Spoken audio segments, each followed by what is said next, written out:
Dear Littler, I have two managers who don't get along.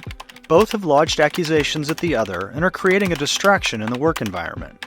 I'm busy, HR is swamped.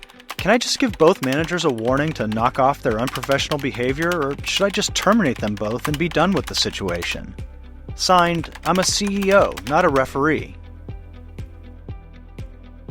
Well, I'm a CEO, not a referee. Your situation is both frustrating and all too common. You're trying to run a business, HR is very busy, and now your managers do not get along. I appreciate your instinct to want to discipline or terminate them in an effort to treat them both, quote, equally. However, what if one or both behaved in the manner the other complained about?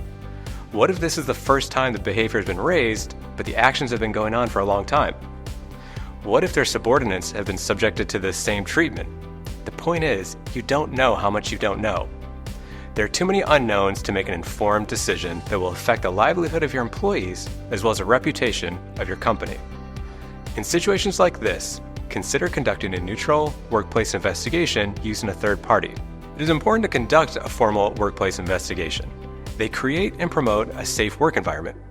Employees work hard and deserve to have a workplace where they feel safe. Part of that feeling comes from knowing that if they raise a concern, their employer will take it seriously and look into the matter.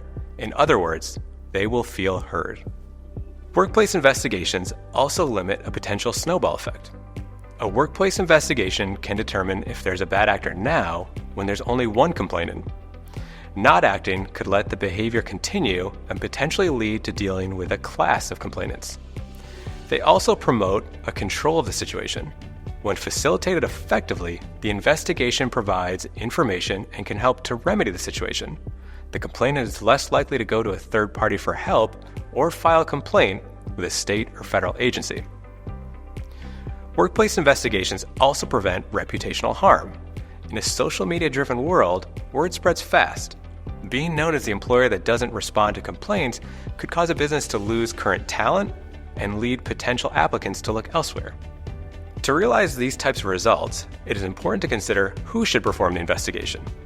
In some circumstances, a well-trained HR employee may suffice. However, in a situation where everyone knows everyone and are close friends, consider having a third party conduct the investigation. The investigation remains neutral as a third party won't have a relationship with either complainant. A well-qualified and experienced workplace investigator can conduct a confidential and neutral investigation where they will facilitate confidential witness interviews to get a full account from those involved and cover all allegations raised. They will also review all documentary evidence and meet with other witnesses for confidential interviews that may be able to shed light on the matter. They'll also draft an investigative report clearly outlining the allegations, evidence, and findings. In summary, when an employee at any level raises a workplace concern, employers should conduct a confidential and neutral workplace investigation to make an informed decision on how to best handle the matter. Doing so, I'm a CEO, not a referee, will not only protect the company and its reputation, but ensure that employees are safe, feel heard, and want to come to work each day.